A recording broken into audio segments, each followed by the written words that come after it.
One of the biggest mistakes international students make is not knowing how big the struggles are going to be here in America. Studying abroad can be super hard, a lot of different assumptions, and Madhav's going to talk about his undergrad journey here in America and mistakes him and many other students make and how you guys can avoid them and be more successful in your studies and your job search, and even how he got 5 internships. Join us.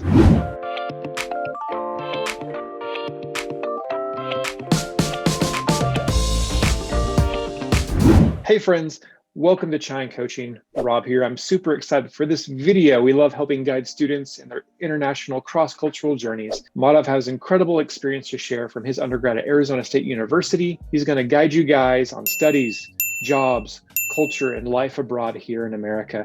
So Madhav, go ahead and please introduce yourself. Hey everybody, my name is Madhav Seth. I studied in DPS Archipuram in New Delhi, and after finishing my 12th grade, I came here for my undergrad in electrical engineering at Arizona State University, Tempe campus. I'm really excited to meet all of you guys, and I hope I could be of some help.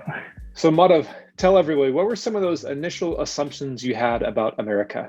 Well, there were a lot of those, so maybe I'll just list a few. So first of all was that jobs getting here is very easy. They're the easiest part. That's what I used to think before coming here. My second one, which I think a lot of people do have, is that you can get an on-campus job fairly easily and then use that on-campus job to pay your tuition. So that was one assumption that I had. And second one that I had was that, one should never own credit cards, because I think from where I come, especially in India, credit cards are kind of frowned upon. So credit cards are something looked upon like, oh, you should not own them no matter where you are. Yeah, and I think you learned that those assumptions are a little different here in America. Now tell us about that first job, that on-campus job you had there at ASU. So here's the thing, I have like a pyramid structure that comes when I'm talking about jobs. So I say that when you come from India, especially for an undergrad to the US, you have to understand one thing, that one debate competition you did in India actually doesn't mean a lot to the companies or to the people here in the US, because, they probably won't have idea what you did. So you start fresh. So always start from the bottom. My first job was basically a volunteering job for which I was not paid anything. It was like a $0 an hour job, wherein I would help people and, show them the restrooms. This might seem or sound kind of lame, but this is what it was. I was a tour guide, and my main thing was to show parents who would come to see the Arizona State University campus, to show them where the restrooms are. So that was my first non-paying job. And you got to start somewhere, Oh yeah, you got to start somewhere. And using that non-paying experience, I could establish to my on-campus employers that I'm good enough to talk to people. And that's how I got my first on-campus paying job. That was a teaching assistant for a C++ course. That's a programming language. And I was paid like about $1,000 a semester. So, that was my first paycheck. Not the biggest, Nice. but quite good. Yeah, that'll buy you some food and some pocket money. Oh, yeah. And so what were some of those failures and struggles you had in getting internships? Okay, so I would say for undergrads, no matter what major you are, internships are going to be hard.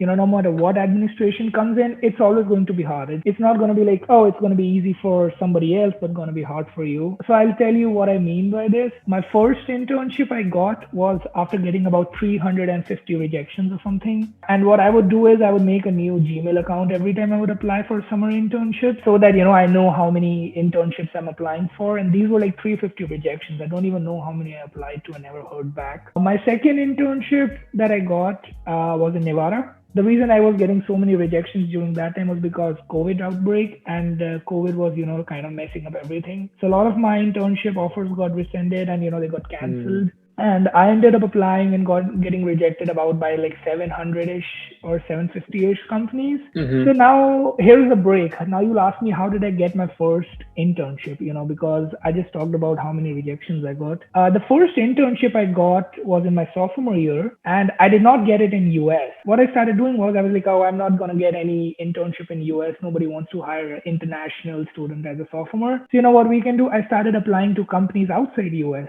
which included Germany, Ireland, Dublin, London, you can think of all of the Europe, India, originally where I'm from. And I did end up getting a lot of rejections as well, again, in different languages. I would have to literally Google them and translate them. But I did end up getting an internship in Germany in Siemens. That's a big power company as a research and development intern. So, I went there, I was paid, and yes, it was a very tough experience. But I can tell you one thing that after that, my first internship, I started getting so many interviews. Like I probably got about 50, 60 interviews because I already had like a R&D internship at a reputed company, MNC. So I think that helped me. So I would say never close your doors.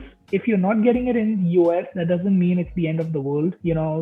It's going to be hard for everyone, no matter what university you go to. So look at other countries. It's a very good experience. Yeah, that's a great idea, an alternative to look outside. I know other students have gotten internships outside of America as well. What are some other struggles that you have faced in your student life there as an undergrad? So first of all, for me, I always wanted to, just let my parents handle the finances when it came to tuition. I was always somebody who always wanted to be very independent, own myself and pay for my own apartment. So I always, during my course of 4 years, I probably did 20 hours a week every semester on campus jobs, around about that, just so that I could pay for my apartment. And I think the biggest struggles were to, first of all, work that much and have an electrical engineering coursework on your plate. Because I remember there would be times when I would be working probably from 8 to, 12, like 4 hours every day. And I would get so tired because these are draining jobs that you would do a tutor or, and a teaching assistant again, attending classes that you have already attended just to help students, holding office hours. But at the same time, making sure your GPA doesn't drop, your scholarship is not affected. So I think those were some things that were one of the biggest struggles for me. The second one was living in Arizona. So here's another assumption that I would like to bust for, you guys, is that buying a car in the US won't be that expensive as much it would be expensive for paying for its insurance. Insurances are quite expensive. So I thought that, I'd probably work for 1 year at an on-campus job, 20 hours a week, that's the allowed limit.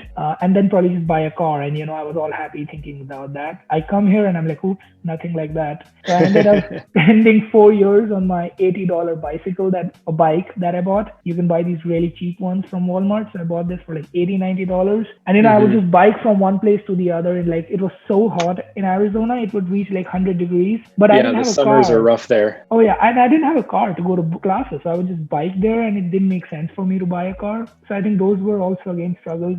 Going from one place, transportation was always a struggle for me, going from one place to the other. So from the far, you'll see that everything sounds really good. And people would tell you it's really easy, but I don't know, if you come from as a middle class international student, it's not really that easy. Yeah, it's expensive for sure. You made a lot of mistakes, learned a lot of things the hard way, but what were some of the rewards? What was some of the payoff you got to experience? I think the biggest payoff that I had was I really understood finances pretty well. When should you buy one thing? There's one thing that we as international students do make a lot of mistake at times. So for example, let's say I'm doing an internship and I earn about $20 an hour. I work for 10 hours. That's $200, right? I do two shifts of 10 hours. That's probably $200 more. So that's $400 in 20 hours, right?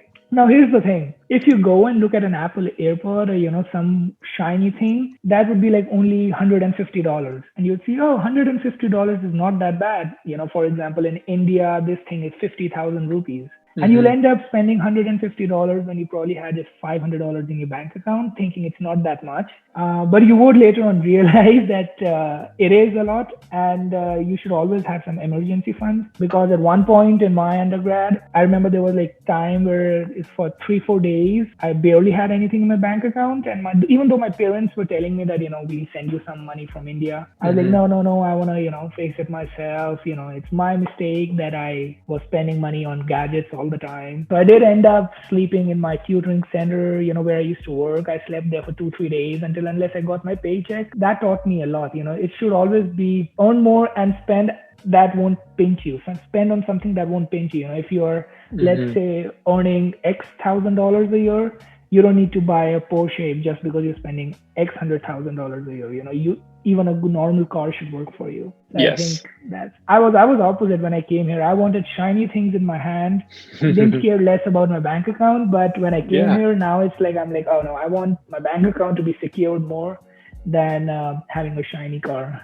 It's that American dream that people think about, Yeah. but you got to have the Yeah. right budget and finances for sure. Mhm. So our chat question for you guys is, what rumors have you heard about in regards to America? So what rumors have you heard about student life in America? Let us know in the comments. What rumors have you heard? So maybe assumptions or false assumptions. What are things that people talk about that is easy or hard about America? Go ahead and share in the comments. We've definitely heard several from Madhav so far, some helpful ones, some fun ones.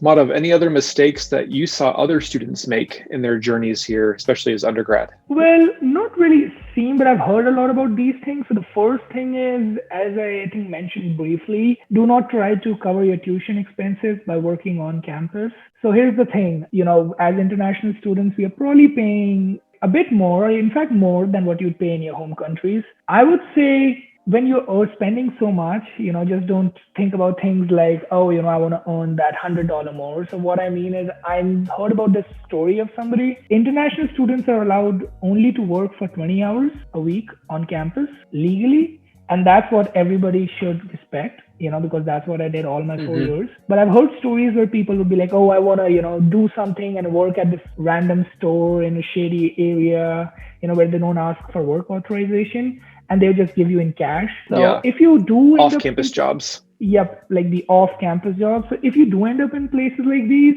and if you do end up working 40 hours, 50 hours, yes, you might be earning way more than what they'll give you on campus. But believe me, if you do get into trouble, things like your visa can be revoked, you can be deported immediately, because on that part, you are kind of, cheating the system, where you are not paying the taxes you have to, where you are not telling the US government that, hey, I'm here to work. And as a student, it's not your job to work 40 hours a week while you study in some random store. That's not what the whole system was ever set up for. Yeah, I know students who have gotten deported because of that or lost their, student eligibility, which is really sad. So I can tell you this one thing once.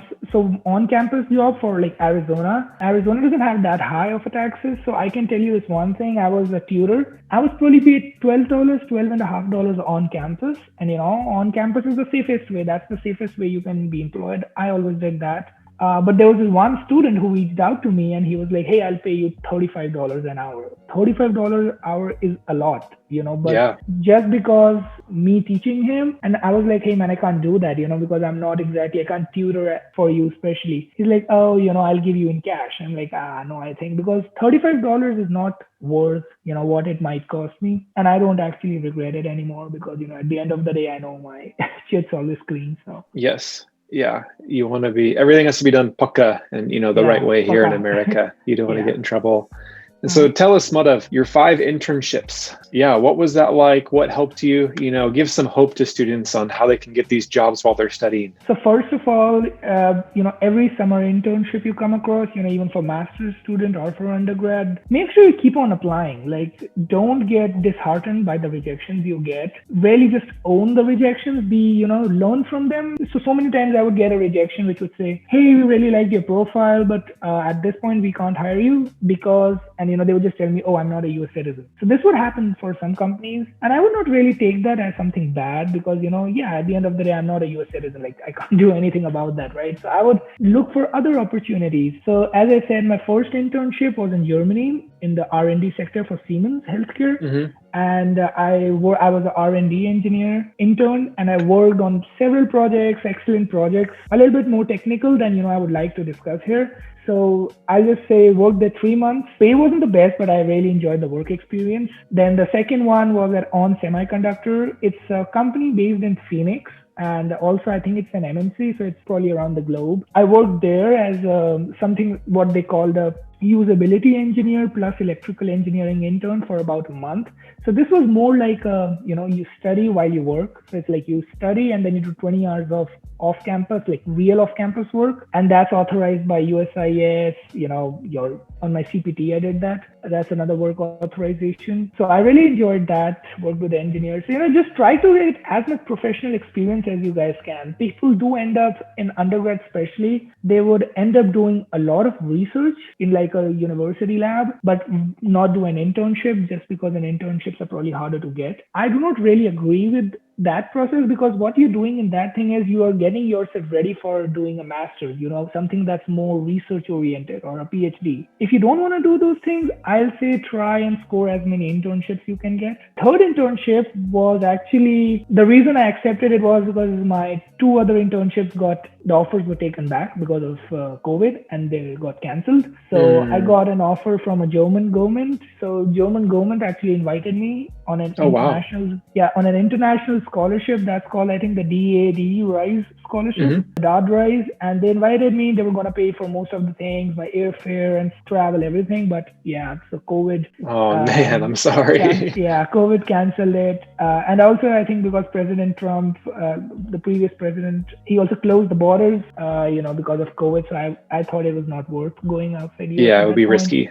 So I ended up taking internship at Nevada Gold Mines. It's also a gold mining company. So that was a fun experience. It was a whole different kind of a working experience, whole different working environment. So now I'll want you guys to learn that, here working in a gold mining company for an electrical engineer, never think that an opportunity, is below your standard, because, if I would think, I would hands down, I would take the German opportunity or, working for another better company. But just because all my opportunities got canceled, I had to go, for a company that I was, or, in a working environment which I was not very comfortable with, which was mining. But I still took that and enjoyed every part of it, learned a lot. And my fourth internship was basically a 1 year long internship with a company. So it's kind of two internships because my offer got extended. That's what I was again with On Semiconductor, and that I was doing during my fourth year. As I was studying, I was working there, and there I was doing something like a technical marketing. That was kind of interesting because, I felt that I have done a lot of engineering during these 3 or 4 years. I felt that I have a lot of experience in engineering now, and I also wanted to, integrate into business side of it and marketing side of it. And I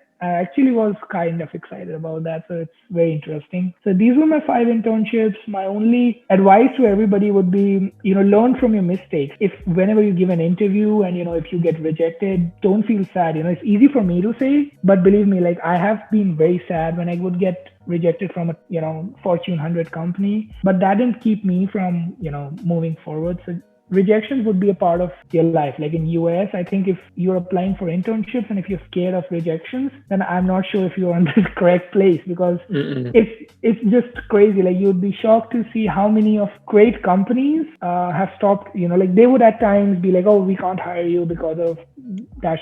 Or they won't even tell you the reason. Accepting to that, I think that's always a good thing to do. Yeah. Madhav, this has been incredible. Love these tips, loving to hear these experiences. We're going to make another video with Madhav talking about electrical engineering, the degree, the course, the scope, jobs, all that fun stuff. So be sure to check that out as well. Yeah, Madhav, thank you so much. I've learned so much, and this is going to help a lot of students learn from your journey, your mistakes, and thanks for helping other people. Sure. Thank you. All the best to everybody. Definitely. Friends, be sure to connect with us online on social media. Be subscribed to the Chine Coaching newsletter to help get special tips and upcoming events. And thanks so much for tuning in. We'll see you guys next time at Chine Coaching. Cheers.